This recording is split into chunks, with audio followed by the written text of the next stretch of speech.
Hey y'all, Stephanie with Minimalist Mom Life. Welcome back to my channel. Today I am getting to the questions y'all gave me over on Instagram, and I am going to get these done. It is workout time, but I have a little bit of time to get this done. So I'm going to jump right into these questions. If I don't answer one of your questions, it might be its own separate video if I think I would be too long-winded in my answer, but I'll try and keep them short and sweet and also actually explain my answer. This is my second time trying to film this because the first time I was so short and sweet, I think I didn't necessarily explain myself well enough. So I will get right to your questions if I can without being interrupted.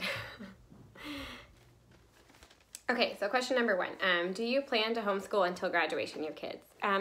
So I will say that we will do whatever we feel like God calls us to do. So it's going to be a year-by-year check-in with the Lord and what He would want us to do with our kids. My plan, if it was just up to Stephanie, would be that I homeschooled our kids until maybe like 3rd, 4th, 5th grade, somewhere in there. And then after that, they go to a private Christian school. Or if where we're living has a good public school, then possibly public school. But more than likely, my plan would be Christian school. But the first few years doing homeschool, I was homeschooled. I think homeschooling is great. I never thought I would want to homeschool, but what do you know, I do. So also, before I'm like, oh, I'm going to homeschool for all these years, you should know that we have not started homeschooling yet. My oldest is going into transitional kindergarten this year. So this is our first year as an official homeschooling family, and we are doing it underneath a charter school. But again, it's only transitional kindergarten, so it's not even really homeschooling any more than what I've already been doing for a couple of years, doing preschool at home. Number two, do your kids watch TV? I got this question a few times. Yes, they do, and we do really limit it. We don't have cable or anything like that, but my oldest, who's 4, gets one show during nap time, and because he doesn't nap anymore, it's part of his rest time and a little treat for him. And then sometimes we'll have a movie night for the kids, like if I go Zumba or something on Tuesdays, or if Jason has Bible study, and it's one of us in the evening time with all 4 kids. The 2 older boys usually get to watch something. And what do you do with collections like books, DVDs, photo albums, things like that? Do you collect anything? I don't collect anything. My husband doesn't collect anything anymore. Let's see, books. He had about 3 boxes of books when we moved this last time, and they are in his office at church. My husband's a pastor, if you didn't know that. Before he had an office at this church, when he was an elder in our last church, his books were in our office there at our house, and I do not keep books. I enjoy reading nonfiction, like things about parenting or my walk with Christ, stuff like that. But other than that, I'm not like someone that reads for entertainment. And so the books that I do read, I feel like are like, life encouraging books. And once I'm done with them, I want to pass them. If they're good, I want to pass them along to somebody else so that they can be encouraged. I don't want them to collect dust in my home. So I don't keep my books. I always give them away to somebody, or I just get them from the library and give them right back to the library. DVDs. My husband has some DVDs, and we have like 2 kid DVDs, maybe not even 2, maybe 1, and they are in a like a CD case, so not in the DVD case that they came in, so they don't take up very much room, and that's just in our cabinet in our living room. We honestly, I feel like could have gotten rid of them 5 years ago because we never watched them, but my husband wants to keep them, so we keep them. And then photo albums, we do have a baby book for each of our children. And then last year I started making a Shutterfly book each year for our family, and I plan to continue doing that. But those are really thin. And again, those go all in that little tiny cabinet in our living room that houses our TV on top.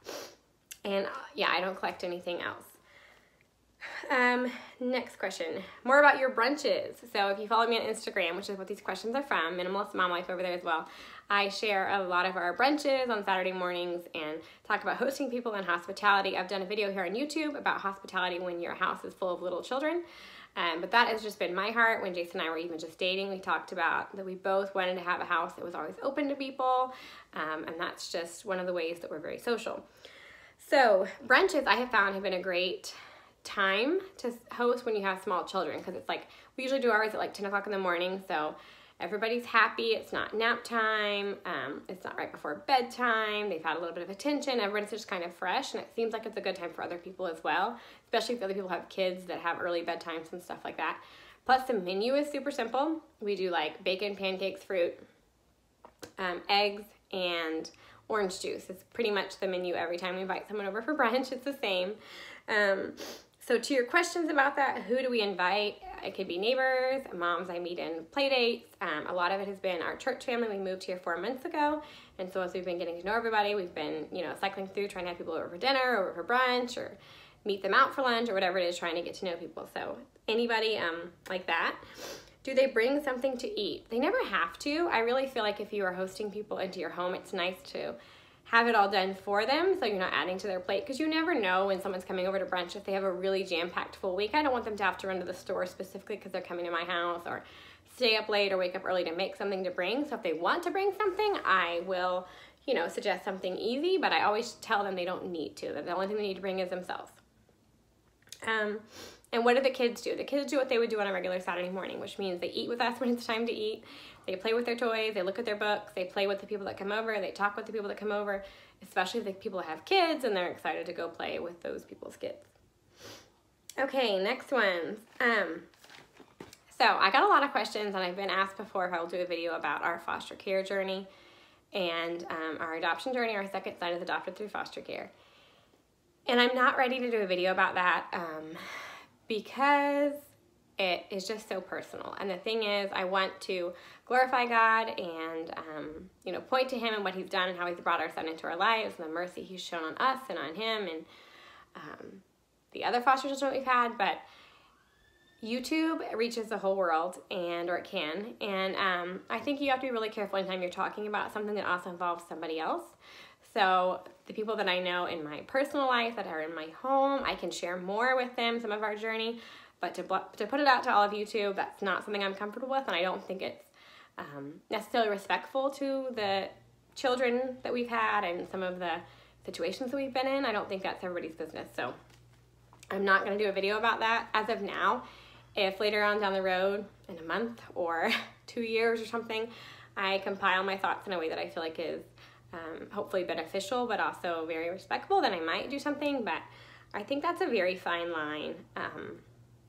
So if you have specific questions just to getting licensed and stuff, I would love to talk to you. I worked for Child Protective Services in a couple of different states, and then we've been licensed in 2 different states. But as far as just doing a video about it specific to that, I'm not going to do that.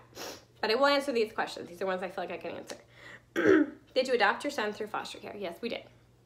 We got him when he was a day old. We did not know that it was going to be an adoption. That's not how foster care usually works.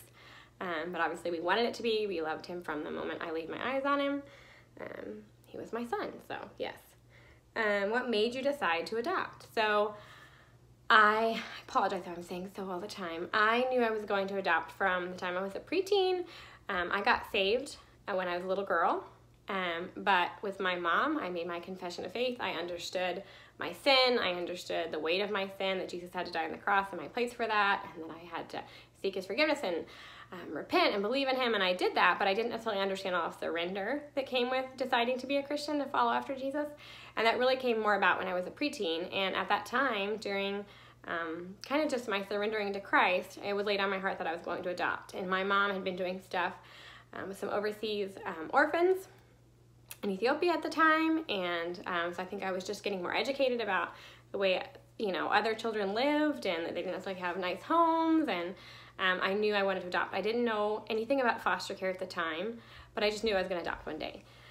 So that just stayed on my heart, and then when I went off to college, I ended up wanting to work, get into social work and work in an adoption agency, and I ended up at Child Protective Services first, and never made it to working in an adoption agency, at least not yet. And through that, I was an investigator, so I was the one that saw kids coming into foster care and was placing kids in foster care because of the abuse that they're experiencing in their own homes and the neglect, and that just completely broke my heart. And I thought, oh my gosh, like when I get married and I have a home of my own, I have got to be the one that is opening their home to these kids. Like, I can't believe anybody lives like this. I can't believe this happens to children. It was like this total, like, I don't know, dark world underground thing I could not believe was existing in my own safe little neighborhood, you know. And I wanted to be involved in being the ones that were taking those kids in. So, and I already knew I wanted to adopt, so it was no issue to me, the idea that like I would love somebody that wasn't my own flesh and blood. So that's how we got to adoption. And even in dating, I think on my first or second date with Jason, I told him that I wanted to do foster care, that I wanted to adopt when I got married one day. We talked about all the serious stuff very fast, and he was on board. So we actually got licensed to become foster parents a month after we got married, and we got our first foster placement 6 months later. It took about 6 months to get licensed, and by that time we were 2 months pregnant with Martin, our oldest son. Did you have other foster children before or after him? Yes, we've had 4 foster children before George, and we've had 1 after. and then we've done some respite, which is, if you don't know what respite care is taking care of another foster child that is placed with other foster parents, but maybe they're going on vacation and that child is not able to come because the state says they can't come, or maybe they just have a tough situation with that foster child and they just need a break, or they can't afford to take the kid, or whatever situation like that. You can do respite care. So we've done that as well, but 4 that we have had placed with us, and one after him. And then after that, the last foster child we had, I was pregnant with Lucy during that time. And so after he left, we were like, okay, we're done fostering for a while. It's a very, very, very tough situation. Just a combination of all of our young children and being pregnant and the child, it was really tough. But we said, okay, we're going to give up our license. We didn't know at the time that we were moving counties, but we sort of knew that was probably coming. Jason was looking for full-time ministry, and we didn't continue. Every year you have to renew your foster care license, so we chose not to do that. And we have not gotten a foster care license in the county that we are in right now. The next question is, do we plan to foster again? We do. We don't know when that is. We're praying about the timing of doing foster care again. We absolutely plan to adopt one more child, but we don't know if that'll be international or if that'll be through foster care. We are saving, or have saved, for it to be an international adoption, because those are very expensive and they take years of saving. So we've done that preparing for it to be international, but it might be foster care. I'm not sure which one it will be. So yes to both of those, but just in God's timing, we'll see as he just calls us. What is the hardest part of being a pastor's wife? Do you feel people have unrealistic expectations of you and your role? I meant to ask the person that messaged this if she's a pastor's wife, because I have a feeling she is, because of these questions. What is the hardest part of being a pastor's wife? Well, I have only been, okay, so when I married my husband, he was a youth pastor. And I don't think there was anything hard about being the pastor's wife then, the youth pastor's wife. And then after that, Jason was one of the pastors at what's called an elder-led church. So some of this may be like, what are you even talking about if you're not a Christian? But elder-led churches are where there are multiple pastors, but like they're all kind of at the same level leading the church. And then there are single-led pastors, congregation-led churches where there's like, a senior pastor, maybe there's associate pastors, youth pastors, or whatever, but it's kind of, has a trickle down, I guess, like there's one main leader. So he was one of 4 elders, and I did not feel like there was anything hard, there were any expectations or anything of being one of the elders' wives. I think I was more identified by the fact that I had so many very small children, which were little boys, which were very noisy, than I was that my husband was one of the people that got up and preached and led the church. So nothing with that. Jason is now just the pastor of like the senior pastor, but there's no pastors underneath him, whatever, pastor of a church. And we've only done that for 4 months. So right now I don't see anything harder about it than it is just to be anybody's wife. Do I feel like there's an unrealistic expectation of you or in your role? I don't. That doesn't mean there isn't, but I'm not inside other people's heads, and I really like that phrase that it's not my business what other people think of me. And so I don't get too involved in overthinking what someone may or may not be thinking about me, or whether or not I'm fulfilling all of the things that they hoped and dreamed for a pastor's wife. We have a very loving congregation, and I'm just going to try and minister to my husband and my children, and whatever God calls me to beyond that. And if there is nothing else for me to do in seasons, and that my focus just needs to be Jason and the kids, and that's what it's going to be. So ask me that again in 40 years. I'm sure I would have a much better answer for you about that. How do you keep your grocery budget? So my grocery budget right now for the 6 of us, and if you're new, if for some reason this is the first video you watched of me, it's myself in our house, my husband, a 4-year-old little boy, 3-year-old little boy, 2-year-old little boy, and my little girl just turned 1. So there are 6 of us, but I mean, a 1-year-old doesn't eat the same as if you had a 12-year-old boy. Our grocery budget is $500 a month, and that does not include toilet paper and shampoo, but it does include everything else. It doesn't include diapers. I still have one in diapers. And how do we keep our grocery budget? I've done a video about this. I think it was one of my very first videos I ever did, about a year ago. But I meal plan all of our suppers. We don't buy a lot of snack food. We don't buy juice. And I really buy what we eat. So I think that helps. I don't get caught up in like, well, that's a good price, maybe we'd use it, and then it goes bad. One of like my personal, not pet peeves, but something kind of like that is food waste. I cannot stand the idea of wasting food, of spending money, and then it going bad and it didn't get used. Like, I think that's even part of why I'm a minimalist. I don't like stuff to go to waste either. So I don't want stuff in my house that's not being used. So I really try to buy what we're gonna eat, and then we eat everything. We eat leftovers, if there is any leftovers, with our boys are big eaters. And my kids will eat leftovers, my husband will eat leftovers, I'll eat leftovers. We will make sure there's no food wasted, and I think that really helps with our grocery budget. Okay, I think that was all of the questions that I wrote down. I knew if I had time I was gonna answer one more, and I'm in workout clothes, so it works to answer this because I got a 7-mile run to do today. Is how did I lose the baby weight? Can I talk about what I eat? Someone asked to do a what I eat in a day video, and that just wouldn't be interesting. Like, I don't watch those, so I just can't make one. And it's nothing fancy. Like, I'm not a nutrition expert or on any type of program. I still have 4 or 5 pounds left of my weight from Elliot, which was my 3rd child. I have lost all of the weight from Lucy. I did that a few months ago. Actually, I don't even remember now when. But how I did it, I mean, I exercise. Like right now I'm training for a half marathon that's gonna go on next month. I go to Zumba. I like to work on yoga. Exercise is my hobby, which is a lot of times why YouTube videos don't get made, is because I want to go to the gym, and that's if I have to pick time to get to myself, I'm gonna pick the gym. And then after that, if there's time, then I'm gonna pick YouTube as my next hobby, right?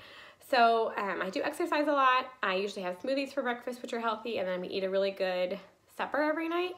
I struggle at lunchtime. I struggle to eat lunch and not end up just snacking. Yeah, so I just don't know enough about it. But I will say I'm active. I think I have a pretty speedy metabolism, which is why I hesitate, again, to talk about it, because I feel like it's just different for everybody. And I don't ever want to be the mom that makes another mom feel like she's not enough in any way. Because you are, and losing the baby weight is not going to get you like a trophy, right? Like, it's not actually that big of a deal. So, I mean, do it if you want to. I want to. I get it. I want to lose these last 4 or 5 pounds just to feel more like Stephanie, but I don't want to over talk about this. I cut the video now before I hit 20 minutes, but I hope you guys enjoyed it and answered some of your questions. I do have a couple of questions that I'll still get to probably in separate videos down the road as I get a chance to make them. But I hope you got to know me a little bit better. If you have any more questions or anything that I've answered, feel free to leave them down in the comments below, or anything you'd like to add in, and I hope you'll have a wonderful weekend. Bye.